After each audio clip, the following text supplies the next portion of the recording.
Graça, paz e alegria em Cristo Jesus. Um dos grandes problemas do mundo de hoje é a perda do sentido do pecado. Sensus peccati. Para muitos, o pecado nem sequer existe. Há quem diga, inclusive, que é um discurso meramente moralista criado pela Igreja. Logo, se eu não acredito no pecado, eu perco os ditames da consciência que balizam o que é certo ou errado em minha vida. Passo a viver de forma desregrada e instintiva. É o que muitos dizem, em nome do amor e da felicidade, tudo é permitido. É preciso muita cautela nessa linha de pensamento. O apóstolo Paulo já nos adverte, tudo é permitido, mas nem tudo convém. Em sua primeira carta aos Coríntios, capítulo 6, versículo 23. O amor sem a verdade não é amor. A felicidade sem Deus não é felicidade. O pecado não só existe, como ele nos priva da comunhão com Deus e, consequentemente, da verdadeira felicidade. O pecado é, na realidade, uma falta contra a razão, a consciência reta.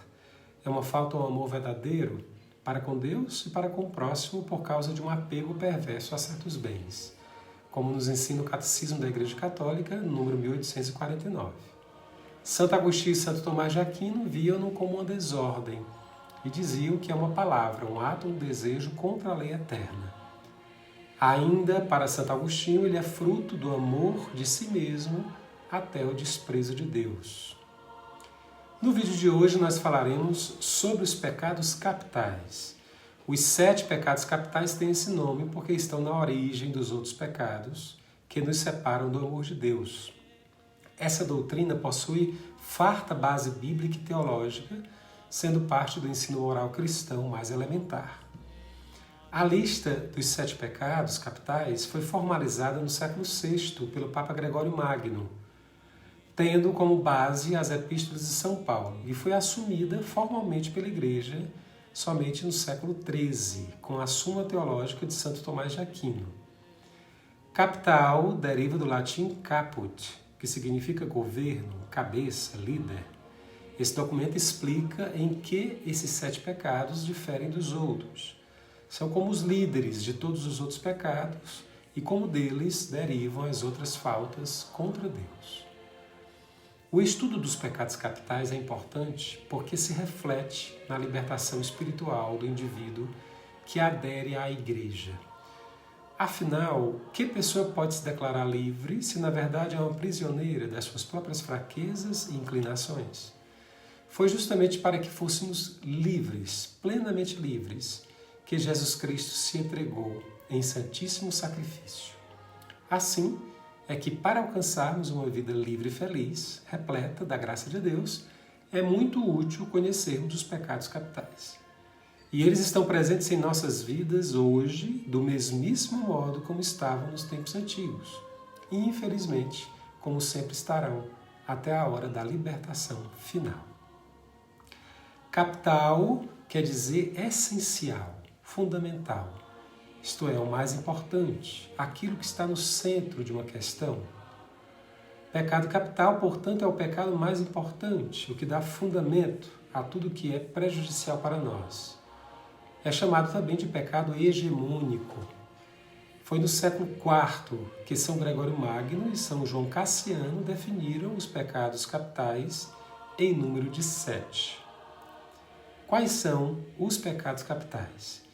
Os 7 pecados capitais são os seguintes. Primeiro, soberba ou orgulho. Segundo, avareza. Terceiro, inveja. Quarto, ira. Quinto, luxúria. Sexto, gula. Sétimo, preguiça. Até hoje, essa classificação é um consenso doutrinal na Igreja. No dia a dia, o católico deve se lembrar desses pecados no seu exame de consciência ao se preparar para o sacramento da confissão. Eles servem para identificar o defeito dominante que determina os outros. Os pecados capitais vão além do nível individual. Começam no coração da pessoa, mas o extravasam e se espalham e podem se concentrar em determinados ambientes, até instalando-se em determinadas instituições. A corrupção de tantos dos nossos políticos nas esferas do poder público, por exemplo, pode ser identificada com a avareza, porque destrói o interesse no desenvolvimento da nossa nação. Maus governantes trocam o bem comum pelos benefícios próprios. Na realidade urbana, outro exemplo, o aumento da violência está relacionado com a ira. De igual modo, a sensualidade exagerada em nossos usos e costumes, o erotismo e a pornografia, que não param de crescer na TV, em cenas de sexo quase explícito em novelas e filmes, têm origem na luxúria. São Pedro Apóstolo, primeiro Papa da Igreja de Cristo, alerta os primeiros cristãos. Vigiai e sede sóbrios.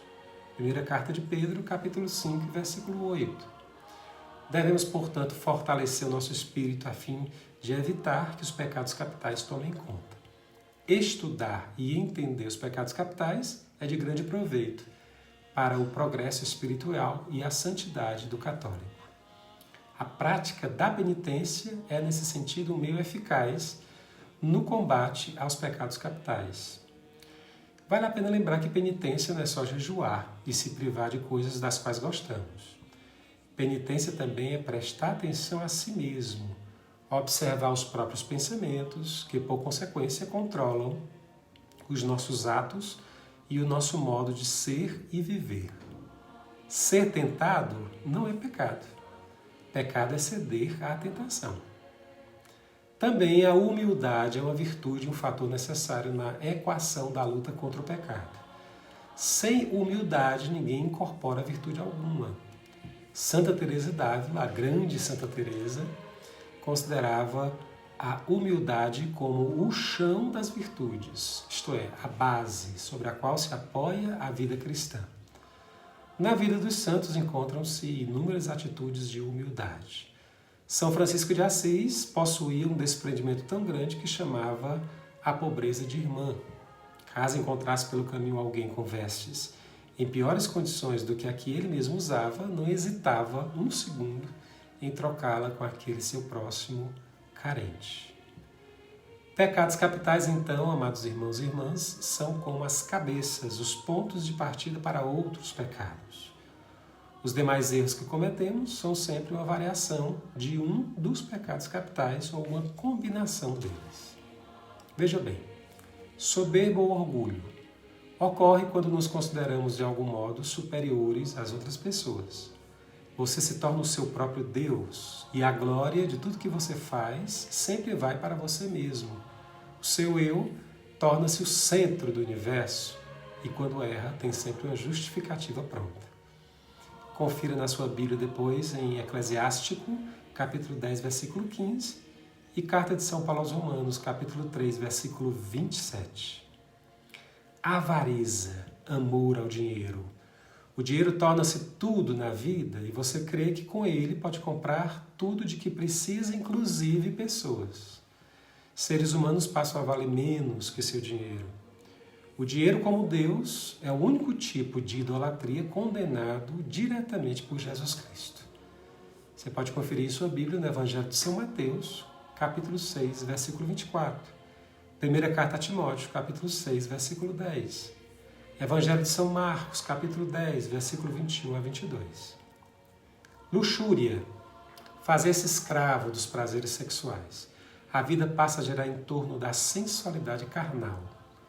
Ver uma bela mulher ou homem já faz pensar em sexo, levando a prolongados e consentidos exercícios de imaginação impuros, o que por sua vez pode descambar na masturbação, fornicação ou adultério, todos frutos da luxúria. O adultério em pensamento ou em ato é uma consequência inevitável da luxúria, pois quem se torna escravo das obsessões sexuais nunca está satisfeito com uma única parceira ou parceiro, nem consegue se adaptar à monogamia desejada por Deus. Confira a sua Bíblia depois na segunda carta de Pedro, capítulo 2, versículo 13, livro de Levítico, capítulo 18, versículos 20 a 22.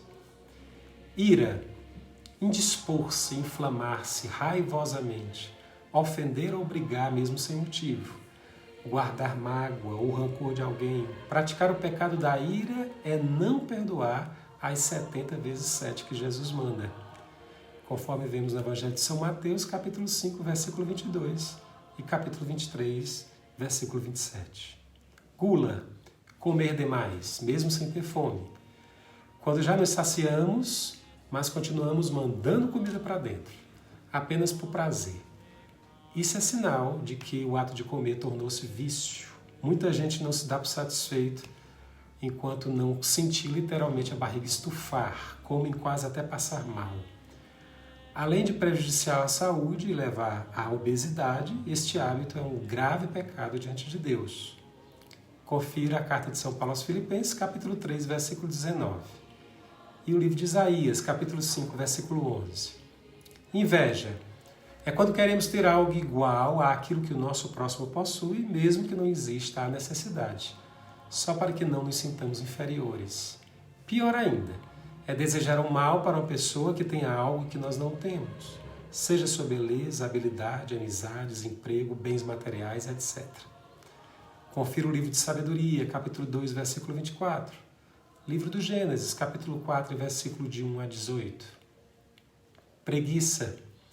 Pecado que acontece quando temos tempo e saúde à nossa disposição, mas não fazemos coisas boas e úteis, apenas pelo prazer de fazer nada.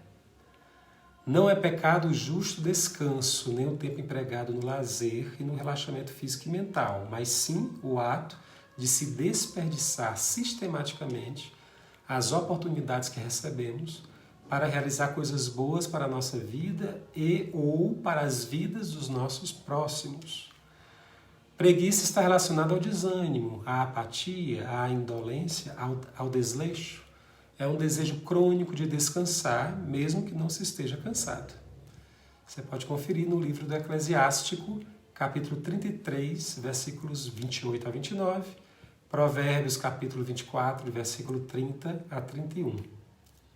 Espero que tenha ficado claro. Evitemos a todo custo todo e qualquer pecado, sobretudo os pecados capitais. Permaneçamos no coração da Igreja, tudo por Jesus, nada sem Maria.